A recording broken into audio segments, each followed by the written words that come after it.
Hello friends, எல்லோருக்கும் வணக்கம். Welcome to young investor channel. Actually இந்த கமெண்ட்ஸ் நிறைய கேட்டிருந்தீங்க. ஆக்சுவலி பார்க்கும்போது ஒருத்தர் சொல்லியிருந்தார், நான் இவ்வளோ லேக்ஸ் இன்வெஸ்ட்மெண்ட் பண்ணியிருக்கிறேன், இத்தனை பர்சன்டேஜ் நெகட்டிவ்ல இருக்குன்னு சொல்லி. அதில் ஒருத்தர் ஃபர்ஸ்ட் சொல்லியிருக்காரு ஓவரால் ஆட்டு 3% நெகட்டிவ், அதில் பாசிட்டிவ்ல இருக்கிறது மணப்புரம் ஃபினான்ஸ் மட்டும், அவருக்கு 20% பாசிட்டிவ்ல இருக்குன்னு சொல்லியிருக்காரு. இன்னொருத்தர் ஓவரால் ஆட்டு 2 லேக்ஸ் இன்வெஸ்ட்மெண்ட் பண்ணியிருக்காரு, அவருக்கு 5% நெகட்டிவ்ல இருக்குது அப்படின்னு சொல்லியிருக்காரு. இன்னொருத்தர் 1,70,000 இன்வெஸ்ட்மெண்ட் பண்ணியிருக்காரு, அவரோட ஓவரால் போர்ட்ஃபோலியோ 9% லாஸ் அப்படின்னு சொல்லி மென்ஷன் பண்ணியிருக்காரு. ஸோ நிறைய பேர் சொல்லியிருக்கீங்க எனக்கு இவ்வளோ இன்வெஸ்ட்மெண்ட் பண்ணியிருக்கேன், இவ்வளோ லாஸ் ஆயிருக்கு. ஆக்சுவலி நீங்கள் ஃபண்டமெண்டலி ஸ்ட்ராங்கான ஸ்டாக்ஸ் வாங்கியிருக்கீங்க அப்படிங்கிற பட்சத்தில் ஒரு லாங் டேர்மில் லாஸில் இருந்தாலுமே, போர்ட்ஃபோலியோ லாஸில் இருந்தாலுமே அது மேலே தான் போகும். ஸோ அதை பற்றி பயப்பட வேண்டாம். ஸோ இன்னொருத்தர் ஒரு கொஸ்டின் கேட்டிருக்காரு, bro actually I am living in abroad, I am using my brother demat account, in case in future என்னோட பிரதர் அக்கௌண்ட்லேருந்து ஸ்டாக்கை என்னோட அக்கௌண்ட்டுக்கு ட்ரான்ஸ்ஃபர் பண்ணலாம் அப்படின்னா அதுக்கு டேக்ஸ் கிடையாது, சார்ஜஸ் எதுவுமே வராது, டேக்ஸ் கிடையாது. மேபி அந்த டிமேட் அக்கௌண்ட்டில் ஏதாவது சார்ஜஸ் ஃபிக்ஸ் பண்ணியிருக்காங்களா தெரியல, பட் டேக்ஸ் அதுக்கு கிடையாது. பார்த்தீங்கன்னா ஒருத்தர் என்கிட்ட போன வீடியோவில் கேட்ட கொஸ்டின், நான் அந்த பட்டாஸ் லிஸ்ட்டை பார்த்து தான் வாங்கினேன், அதை பார்த்து எனக்கு 3% நெகட்டிவ். ஆனால் அவர் கன்சிடர் பண்ண டைம் வேறையா இருக்கும். அதாவது ஃபஸ்ட்டு ஸ்டார்டிங்லேயே அவர் வாங்கியிருந்தாருன்னா அவருக்கு ஒரு நல்ல ரிட்டர்ன்ஸ் கிடைக்கும்.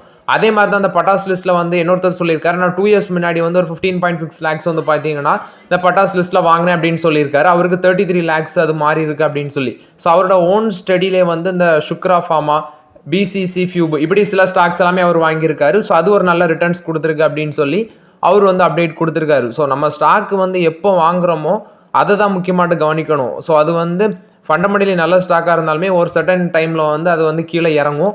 நம்ம பீக் லெவலில் இருக்கும்போது வாங்கிட்டு அந்த ஸ்டாக் இறங்குது, அந்த டைமில் நம்ம வருத்தப்படக்கூடாது. அதை ஹோல்ட் தான் பண்ணணும். ஃபண்டமெண்டலி ஸ்ட்ராங்காக இருந்த ஸ்டாக்கை ஹோல்ட் தான் பண்ணணும். அது மேலே போகிற வரைக்கும் பொறுமையாக இருக்கணும். நெக்ஸ்ட் ஒருத்தர் சொல்லியிருக்காரு, நான் 1.36 lakhs இன்வெஸ்ட்மெண்ட் பண்ணேன், என்னோட போர்ட்ஃபோலியோ ஓவராலாட்டி 8.48% நெகட்டிவ்ல இருக்குது அப்படின்னு சொல்லியிருக்கீங்க. ஸோ ஒருத்தரும் உங்களோட கமெண்ட்ஸை சொல்லியிருக்கீங்க. பட் நீங்கள் என்ன மாதிரி ஸ்டாக்ஸ் வச்சுருக்கீங்க அதை பொறுத்து தான் அது லாங் டேர்மில் பெனிஃபிட்டாக இருக்கும். இன்னொருத்தர் கேட்டிருக்காரு, என்ஆர்ஐ எப்படி ப்ரோ ஷேர் பை பண்ணலாம் அப்படின்னு சொல்லி. அது நீங்கள் டிமேட் அக்கௌண்ட் ஓப்பன் பண்ணும்போதே அதிலே கொஸ்டின்ஸ் கேட்குமே. அது நீங்கள் பொலிட்டிக்கல் பேக்ரவுண்டா இல்லை என்ஆர்ஐயா இந்தியனா, அப்படி நீங்கள் டிமேட் அக்கௌண்ட் ஓப்பன் பண்ணும்போதே அதிலே கேட்க கொஸ்டின்ஸ்லேயே நீங்கள் அதை கொடுத்து செலக்ட் பண்ணி அக்கௌண்ட் ஓப்பன் பண்ணணும். அது மாதிரி தான் இன்னொருத்தர் பார்த்தீங்கன்னா 4 lakhs, ஆக்சுவலி 4 lakhs இன்வெஸ்ட்மெண்ட் பண்ணியிருக்காரு, அவருக்கு 13% லாஸ் அப்படின்னு சொல்லி மென்ஷன் பண்ணியிருக்காரு. அதில் முக்கால்வாசி லாஸ் இந்த பிஎஸ்யூ செக்டார் ஸ்டாக்ஸும் அதானி பவரும் அவரோட மணியை ஈட்ஸ் பண்ணிட்டு, அதாவது அவரோட மணியை தின்னுட்டு அப்படின்னு சொல்லியிருக்காரு. ஸோ அது போக கிட்டத்தட்ட இன்னொருத்தர் 7 lakh இன்வெஸ்ட்மெண்ட் பண்ணியிருக்காரு, அவருக்கு 1% டவுனில் இருக்குன்னு சொல்கிறாங்க. கோல்ட் பீஸும் சில்வர் பீஸும் அவரை சேவ் பண்ணியிருக்கு அப்படின்னு சொல்லியிருக்காரு. நெக்ஸ்ட் ஒருத்தர் என்கிட்ட 1000 சுஸ்லான் எனர்ஜி ஷேர் இருக்குது, அவர் 69 ரூபா அந்த லெவலில் வச்சு வாங்கியிருக்காரு. இப்போ என்ன பண்ணலாம் ப்ரோ? நான் ஒன்றும் பண்ண முடியாது ப்ரோ. நானே உங்கள்கிட்ட நிறைய வாட்டி வீடியோவில் சொல்லியிருக்கேன், 8 ரூபாய்க்கு வாங்கி 40 ரூபாய்க்கு அந்த ஷேரை விற்றுட்டேன். இப்போ அந்த ஸ்டாக் 55 ரூபா சம்திங்கில் க்ளோஸ் ஆயிருன்னு நினைக்கிறேன். லாஸ்ட் மார்க்கெட்டில் 4% சம்திங் நெகட்டிவ்ல தான் இருந்துச்சு சுஸ்லான் எனர்ஜி. ஸோ ஒரு ஸ்டாக் இது ஒரு ஸ்மால் கேப்லேருந்து இந்த ட்ரெண்டுக்கு வளர்ந்து வந்திருக்கு அப்படின்னா டெஃபினட்டாக அதில் ஒரு இறக்கம் இருக்கும். எந்த ஸ்டாக்காக இருந்தாலுமே கண்டிப்பாக ஒரு இறக்கம் இருக்கும். இப்போ நாட்கோ ஃபார்மா 850 ரூபாய்க்கு வாங்கி 1200 தாண்டி போச்சு. அதுலேருந்து இப்போ கிட்டத்தட்ட ஒரு 400 பக்கம் இறங்கியிருக்காங்க. அது மாதிரி தான் எல்லா ஸ்டாக்ஸுமே ஃபண்டமெண்டலி நல்லா இருந்தாலும் இல்லாட்டாலும் ஒரு பீக்கு போயிட்டு கண்டிப்பாக அதுலேருந்து இறங்கும். ஸோ அதனால பார்த்தீங்கன்னா நம்ம ஒரு லெவலுக்கு அப்புறம் ப்ராஃபிட் புக் பண்ணுறது தான் நல்லது. அது நீங்கள் லாங் டேர்முக்கு ஒரு ஃபண்டமெண்டலி ரொம்ப ஸ்ட்ராங்காக இருக்குது, நீங்கள் கான்ஃபிடென்ட்டாக இருக்கீங்கன்னா அதை ஹோல்ட் பண்ணலாம். ஆனால் சுஸ்லான் எனர்ஜிலாம் அது லாங் டேர்முக்கு பெட் பண்ண முடியாது நம்ம தைரியமாட்டு. நான் அதனால ப்ராஃபிட் புக் பண்ணேன். நீங்கள் இந்த லெவலில் போய், அதாவது பீக் லெவலில் போய் கன்சிடர் பண்ணது ரொம்பவே தப்பு. ஸோ நீங்கள் ரிஸ்க் எடுத்திருக்கீங்க. இது நீங்கள் எடுத்த முடிவு, நீங்கள் தான் முடிவு பண்ணணும்.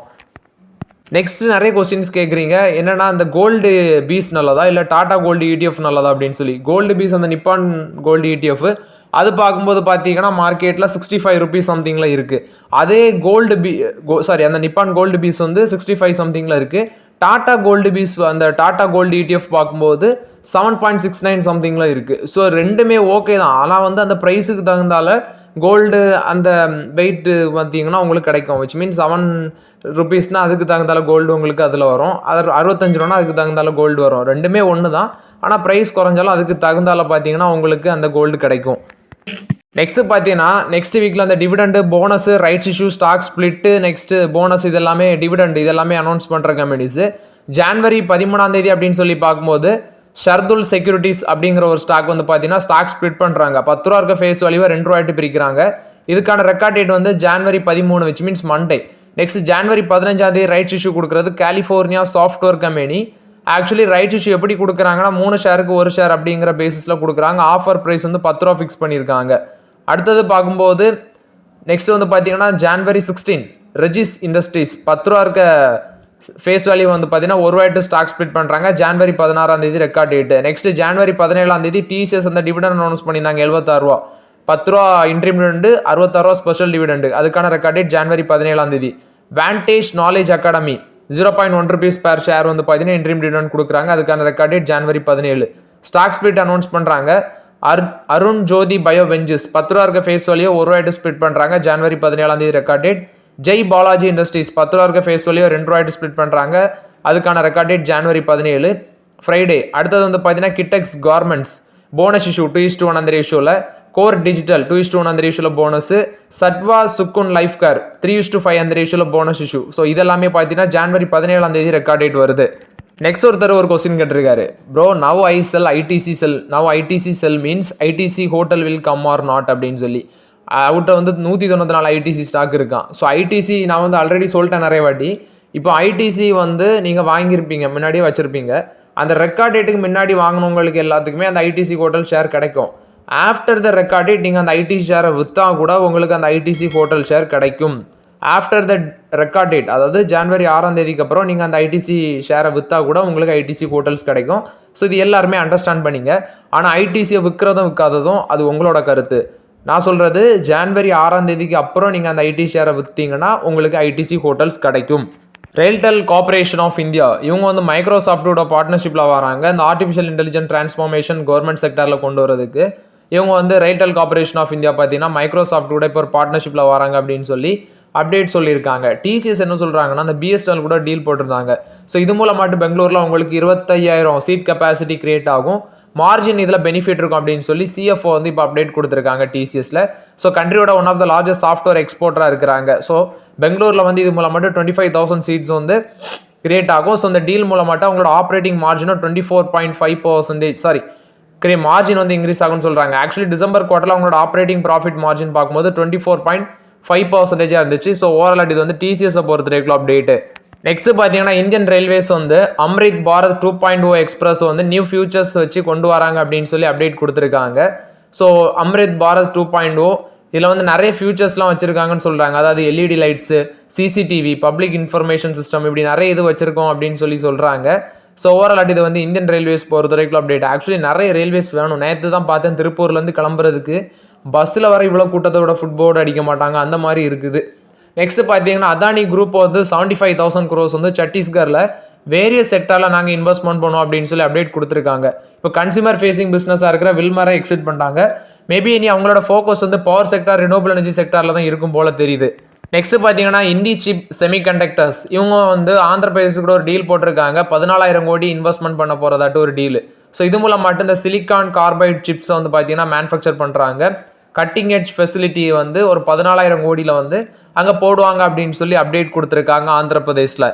கோல் இந்தியா பார்த்தீங்கன்னா அர்ஜென்டினாவில் இந்த லித்தியம் பிரைன் அசட்ஸ் வந்து எக்ஸ்போர்ட் பண்ணுறாங்க. விச் மீன்ஸ் ஆக்ஷன் மூலமாட்டு அதை வாங்குறதுக்கு அந்த லித்தியம் பிரைன் அசட்ஸ் வந்து பார்த்தீங்கன்னா எதிர்பார்க்குறாங்க. ஸோ இப்போ வந்து கோல் இவங்க வந்து மைன் பண்ணுறாங்க.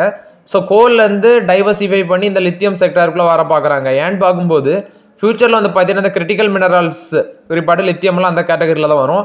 Electrical vehicles, renewable energy system, clean energy, இந்த செக்மெண்ட்லாம் ஃபியூச்சரில் ரொம்பவே இந்த லித்தியம் வந்து தேவைப்படுது. ஸோ அதனால வந்து பார்த்தீங்கன்னா அர்ஜென்டினாவில் லித்தியம் பிரைன் அசட்ஸ் வந்து கோல் இந்தியா எதிர்பார்த்துட்டு இருக்காங்க அப்படின்னு சொல்லியிருக்காங்க. இது கோல் இந்தியா கொடுத்த அப்டேட்டு. நாக்பூர் கம்பெனியான ஹோட்டல் கீ கூட வந்து பார்த்தீங்கன்னா ஓயோ வந்து ஒரு குளோபல் பார்ட்னர்ஷிப் அக்ரிமெண்ட் போட்டிருக்காங்க அப்படின்னு சொல்லியிருக்காங்க. ஸோ இது வந்து 2 கம்பெனியுமே சேர்ந்து ஒரு பார்ட்னர்ஷிப். அம்போரா அப்படிங்கிற இடமும் தடோபா அப்படிங்கிற அந்த இடத்துல ஒரு ஈவெண்ட் நடந்திருக்கு. அந்த ஈவெண்ட்டில் தான் ஓயோட ஃபவுண்டர் ரிட்டேஷ் அகர்வாலும் ஹோட்டல் கீயோட ஃபவுண்டர் 2 பேருமே சேர்ந்து வந்து பார்த்தீங்கன்னா அந்த பார்ட்னர்ஷிப் போட்டிருக்காங்க. இதில் வந்து சென்ட்ரல் மினிஸ்டர் நிதின் கட்கரி அவங்களும் பார்ட்டிசிபேட் பண்ணியிருக்காங்க. நெக்ஸ்ட் பார்த்தீங்கன்னா அடுத்த வாரம் டிவிடன் அனௌன்ஸ் பண்ண போகிற கம்பெனிஸ் Q3 ரிசல்ட்ஸ். இதில் ரிலையன்ஸ் இண்டஸ்ட்ரீஸ் இருக்கிறாங்க, இன்ஃபோசிஸ் இருக்கிறாங்க, HL டெக்னாலஜிஸ் இருக்கிறாங்க, விப்ரோ இருக்கிறாங்க, டெக் மஹிந்திரா இருக்கிறாங்க. So most of the IT கம்பெனிஸோட ரிசல்ட்ஸே பார்த்தீங்கன்னா நாளைக்கு வருது. ஸோ இது எல்லாமே ஜனவரி 13 17 அந்த நாட்களுக்குள்ளே வர இருக்குது. So most of the IT companies நம்ம எதிர்பார்க்குற ஐடி கம்பெனிஸோட ரிசல்ட்ஸ் எல்லாமே அதில் தான் இருக்குது. வெயிட் பண்ணி பார்க்கலாம் எப்படி வருது அப்படின்னு சொல்லி. சில FMCG கம்பெனிஸும் இருக்கிறாங்க. ஸோ ரிலையன்ஸோட ரிசல்ட்ஸும் இருக்குது. அதான் மோஸ்ட் எக்ஸ்பெக்டட் ரிசல்ட்ஸாக இருக்குது. நெக்ஸ்ட் நெவிலி நரோன்ஹா அப்படிங்கிறவர் வந்து பார்த்தீங்கன்னா அவனி சூப்பர் மார்க்கெட்டில் எம்டி அண்ட் சிஓவாக இருக்கிறாரு. இப்போ அவர் வந்து பார்த்தீங்கன்னா ஸ்டெப் டவுன் ஆகுறாரு. அவருக்கு பதிலாட்டி யூனிலிவரில் இருந்த அன்ஷுல் அசோவா அவர் வந்து டேக் ஓவர் பண்ணுறாரு அப்படின்னு சொல்லி அப்டேட் கொடுத்துருக்காங்க. ஸோ ஓவரால் இது வந்து Avenue supermarket which means டிமார்ட்டில் வந்து update. So okay friends, actually இந்த வீடியோவில் சில இம்பார்ட்டன்ட் அப்டேட்ஸ் எல்லாமே டிஸ்கஸ் பண்ணோம். இந்த வீடியோ உங்களுக்கு பயனுள்ளதாக இருக்கும்னு நினைக்கிறேன். பயனுள்ளதாக இருந்துச்சுன்னா லைக் பண்ணுங்கள், சப்ஸ்கிரைப் பண்ணுங்கள், கமெண்ட் பண்ணுங்கள். Okay friends, thank you.